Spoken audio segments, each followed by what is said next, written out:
ریاض ہیں گجرانوالہ سے، وہ کہہ رہے ہیں کہ کچھ ہفتے پہلے حکومت پنجاب نے گجرانوالہ میں بچوں سے لاکھوں پودے کم از کم وقت میں لگوانے کا عالمی ریکارڈ قائم کیا تھا۔ اب کچھ روز قبل یہ خبر آئی کہ اس ریکارڈ کے چکر میں بنائے گئے تقریباً 70 پودے سوکھ چکے ہیں۔ میرا آپ سے سوال ہے کہ کروڑوں روپے ایک ریکارڈ بنانے کے اور ایک بوگس ریکارڈ بنانے کے چکر میں بچوں کے ساتھوں ضائع کروانا، کیا یہ شو بازی اور قومی خزانے کا ضیاع نہیں؟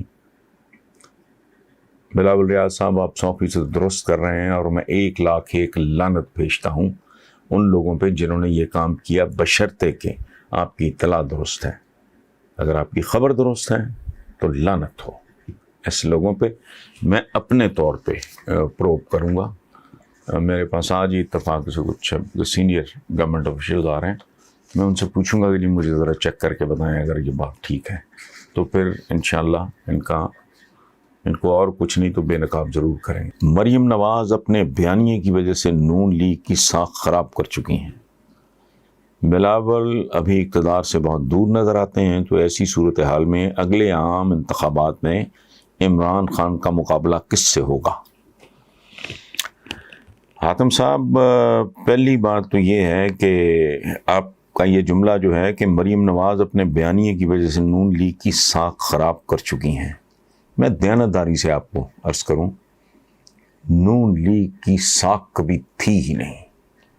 یہ موقع پرست، احسان فراموش لوگوں کا ایک ہجوم ہے۔ اس میں چند خوبصورت لوگ ہیں، اس میں کوئی شک نہیں، چند جینون خوبصورت لوگ موجود ہیں، لیکن میجورٹی یہ ایک خاص طرح کی تاجرانہ ذہنیت رکھنے والے لوگوں کی، سٹیٹس کو کے چیمپئن لوگوں کی، یعنی یہ جب بات کرتے ہیں افواج پاکستان کے بارے میں، مجھے حیرت ہوتی ہے کہ تم کون لوگ ہو؟ تم لوگ پیداوار ہو، ایک بریگیڈیئر قیوم ہوتے تھے، میں نے نہیں ان کو ملا، پھر گورنر رہے پنجاب کے، ان کا نام تھا جیلانی، غلام جیلانی خان، بہت اچھے آدمی تھے، انہوں نے ان کو پیٹرنائز کیا۔ پھر چونکہ یہ کلائمبرز ہیں، یہ وارداتی ہیں بڑے، ہوتے ہوتے یہ ضیاء الحق کی فلسفی غالباً یہ تھی کہ یہ جو فیوڈلز ہیں، بڑے بڑے جاگیردار، توندوں والے، مونچھوں والے اور گاڑیوں میں کتے رکھ کے گھومنے والے، ان سے جان چھوٹ جائے، شاید اس بندے کی نیت۔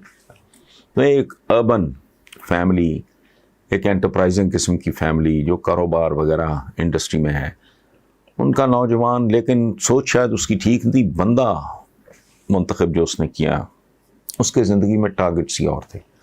پھر ایک حادثہ ہوا، ڈکٹیشن نہیں لوں گا، ایک جعلی 2 نمبر لیڈر وہ پاپولر بھی ہو گیا۔ اچھا، پھر اس آدمی نے اس ملک کے ساتھ کیا کیا، آنے والی تاریخ بتائے گی، ابھی تک تو پوری طرح پتہ بھی نہیں ہے کہ وہ کیا کر چکا ہے۔ مریم نواز کا بیانیہ یہ اور طرح کا ہے، یہ تاجروں کا، ان کے بینیفیشریز ہیں پورے پنجاب میں، یہ یاد رکھیں۔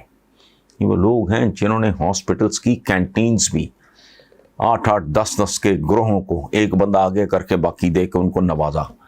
انہوں نے کیا کچھ نہیں کیا، انہوں نے 55-60 سال کے نائب تحصیلدار پٹواری بھرتی کیے، انہوں نے پولیس کو جو لوگ وانٹڈ تھے ان کو پولیس میں بھرتی کیا۔ یہ میں نہیں کہہ رہا، عباس خان ایک ہوتے تھے آئی جی پنجاب، انہوں نے بطور سٹنگ آئی جی پنجاب یہ رپورٹ چھاپی تھی۔ یہ تو پی ٹی آئی کو سمجھ نہیں ہے کہ کرنا کیا ہے۔ بہرحال ان کی کیا ساکھ تھی، سب کو اندر سے پتا تھا، سب ان سے تنگ ہیں۔ اور وہ جو ایپیسوڈ ہوا تھا پرویز مشرف صاحب کے زمانے میں، اس کے بعد سے بے شمار لوگ آج بھی سہمے ہوئے۔ ایک تو لالچ ہے، ایک خوف ہے۔ ان کی کیا ساکھ ہونی ہے؟ ایک ایسی پولیٹیکل لیڈرشپ جو چل ہی 2 چیزوں پہ رہی ہو، ایک ہے لالچ، ایک ہے خوف۔ وہ یار یہ پھر نہ آ جائیں۔ بے شمار نون لیگیوں سے میری بات ہوئی ہے تان یہاں ٹوٹتی ہے. پہلے وہ ادھر ادھر کے جواز دیتے ہیں, فلانا کرتے ہیں. باٹم لائن کیا ہوتی ہے آخر پہ کہ یہ دیکھیں نا جی, یہ پھر بھی تو آ گئے نا جی, تو پھر تو ہم ان کے ساتھ اس طرح کا. اچھا, بلاول ابھی اقتدار سے بہت دور نظر آتے ہیں. چلیں, آپ کا جو اصل سوال ہے کہ ایسی صورتحال میں اگلے عام انتخابات میں عمران خان کا اصل مقابلہ کس سے ہوگا. تو حاتم شیر صاحب, ایک بات میں پورے اعتماد کے ساتھ شیئر کرتا ہوں, عمران خان کا مقابلہ ماضی میں بھی ان کے ساتھ نہیں تھا. ان لوگوں کے ساتھ عمران خان کا مقابلہ ہمیشہ اپنے ساتھ ہے. وہ جیتے گا تو خود سے جیتے گا, وہ ہارے گا تو اپنے آپ سے ہارے گا. یہ تو نہ 3 میں نہ 13 میں, 13 کسی کھاتے میں نہیں ہے. ان سے اس کا مقابلہ آج سے 25 سال پہلے بھی نہیں تھا. اس کا مقابلہ اس کے اپنے ساتھ تھا. میں اس وقت بھی, میری فلاسفی اور تھی جب اس نے کہا الیکٹیبلز کو نہیں, حالانکہ میں الیکٹیبلز کا, وہ یہ پی ٹی آئی تو پیداواری میرے کالموں سے بہت بات کی ہے. میں تب بھی کہتا تھا کہ یار اگر بہترین لوگ ہی تم نے ڈھونڈنے ہیں تو پھر جلسوں میں تو کہنا چاہیے پی ٹی آئی کو کہ بہترین بندے ہی ہمیں ووٹ بھی دیں. وہ بھئی میں خاص طرح کی قوم ہے, لیڈر تمہیں 1 نمبر چاہیے, ووٹر تمہیں چاہے 10 نمبر بھی ہو وہ بھی ٹھیک ہے, ووٹ اس کا بھی چاہیے. یہ کیا لاجک ہے, یہ میں لکھتا رہا ہوں. خیر, موٹی بات یہ ہے کہ جب عمران خان اقتدار میں آیا, اس وقت میں نے ایک کالم لکھا تھا روزنامہ جنگ میں کہ عمران وہ ہماری ایک بڑی مشہور پنجابی فلم ہے, اس کے کیریکٹر کی طرح ہے. کیریکٹر کیا ہے؟ مولا جٹ, کہ مولے نو مولا نہ مارے تے مولا نہیں مردا. عمران کو اگر عمران ہی مارے تو ٹھیک ہے, عمران ہارے گا بھی خود سے, جیتے گا بھی خود سے. ان لوگوں کے ساتھ اس کا موازنہ سیاسی گناہ کے برابر ہے. Thank you. کیا امریکہ نے ایک دفعہ پھر پاکستان کو استعمال کر کے چھوڑ دیا ہے؟ کیا پاکستان امریکہ پھر سے اتحادی بن سکتے ہیں؟ نذیر چشتی صاحب, اس دن کے لیے دعا کریں, مل جل کے سب پاکستانی کوشش کریں کہ استعمال ہونے والی اپروچ اور ان لوگوں کے ٹیلی فون کالز کی اپروچ اور ان کے ساتھ اتحادی بننے کے شوق والی اپروچ وہ نیوٹرلائز ہو جائے. میں گڑتا ہوں بہت زیادہ کچھ چیزوں پہ. میں سوچتا ہوں کہ بابائے قوم محمد علی جناح پولیٹیکل لیڈرز کو کوئی ولی کتب ابدال وغیرہ یہ درجہ نہیں دیتا, لیکن کیا عالی شان آدمی تھے. ہم کس طرح سوچ رہے ہیں آج؟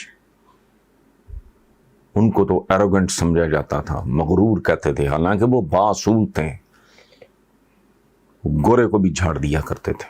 ٹھیک, اس سے بھی بڑی اور آخری بات, ہم کس کی امت ہیں؟ تھوڑا سا تو اپنی نسبت کا ہمیں لحاظ کرنا چاہیے. بہت نہیں, تھوڑا سا. میں تو بعض اوقات ان کا نام لیتے ہوئے شرما جاتا ہوں. کچھ تو کریں یار, خود کو بحیثیت انسان. میں ابھی میرے پاس کچھ